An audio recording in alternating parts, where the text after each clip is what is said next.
Show for 12 years running.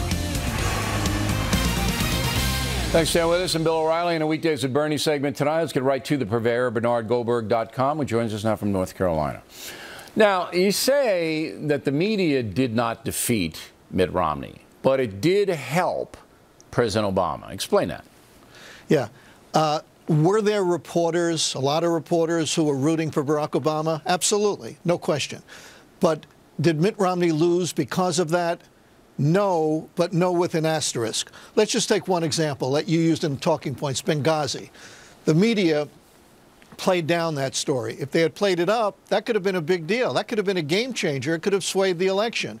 But Mitt Romney didn't play it up either. He decided after the first presidential debate to play it safe, to run out the clock.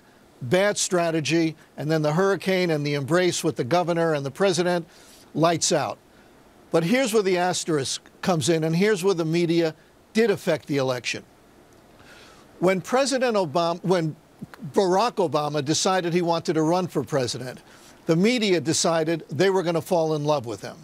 They were going to create an image of somebody who was bigger, better, different, smarter than any other politician who came before him. He wasn't even a politician as far as they were concerned. There was a column in the Wall Street Journal that described him as America's first cult personality president. And it worked, Bill. The PR campaign that the media crafted worked. Obama got reelected. But here's the final point on this. When you have this Messiah-type figure who also has a goodie bag, who's handing out free stuff to people. Hey, you want contraceptives? Hey, they're free. I'll give them to you. You want money? Well, I'll take it from this guy and give it to these people. That is a tough candidate to beat. And the media created that image, which is totally false. He is a politician, at times a very nasty politician, but they created a kind of Mother Teresa character, and it worked. Moses. I think more Moses than Mother Teresa. He's coming down. He's got the tablets. This is how we're going to do it. It's all going to work out. All right, that's a very good astute analysis. Now, inside the Republican Party, there's a lot of anger and bitterness and finger-pointing and blaming, and we got to change. And what do you say? Yeah, well, I say, first of all, you're absolutely right in what you said just now.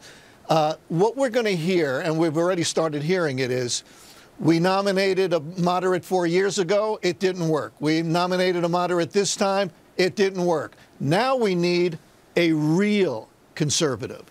And if by real they mean the most conservative candidate available, that will be a very, very big mistake. Because, well, Pat Buchanan, to use an example, was the most conservative candidate in recent memory. He never became president, and he never even won the support of most Republicans. Michelle Bachmann wouldn't have won last night. Rick Santorum wouldn't have won last night. Here's where the problem comes in. The Republicans need a conservative with charisma.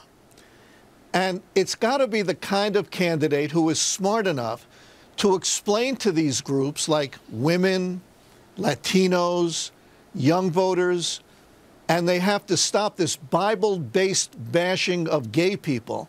They have to bring these people in without selling out their conservative principles. Yeah, that's the hard part. Because, look, young single women... It's not going to be easy. Yeah, young single women, in order to get them in the tent, many of them, you've got to throw the abortion issue right out the window. And that's a core fundamental belief you can't do. So you got to seed them. That's the problem. Right, no, you got to that's seed the problem. them. Go ahead. No, you're absolutely right. Absolutely. Abortion should be thrown out the window, not as an issue. But you could still be pro-life and say, hey, this is not one of the things I'm going to be talking about during the campaign. You don't sell out your pro-life principles, but you don't make abortion a big issue because there are too many women out there who say, you know, there's a war on women. I mean, they concocted a war on women And it worked. No, it worked to some extent. I don't think that would. Look, I think the single women vote would have gone for Barack Obama no matter what Mitt Romney did or anybody like Mitt Romney. You've got to go into the Hispanic precincts. There you can make some inroads, all right, because that's more of a traditional community. But let me ask you this. If the numbers say, and they did at the exit polling yesterday, that 35% of Americans call themselves conservative, how can the conservative wing of the Republican Party believe that just with that base they can win? The numbers just aren't there.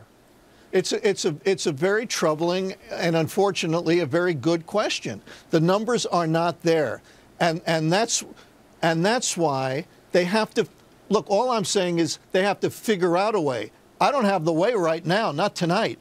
They have to figure out a way to get to those Latinos, to get to those women, to get to those young people and explain to them that an entitlement society, which is what the Democrats propose, is not the it's not going to help them in the long run. And that's exactly right. You can take conservative principles and you can market them effectively to certain groups, just like Obama took entitlement and marketed them. And that's what they have to do. It's got to be niche marketing, and then you have to have the candidate to go out and sell it. All right, Bernie Goldberg, everybody. In a moment, it will be Miller time. The D-Man digests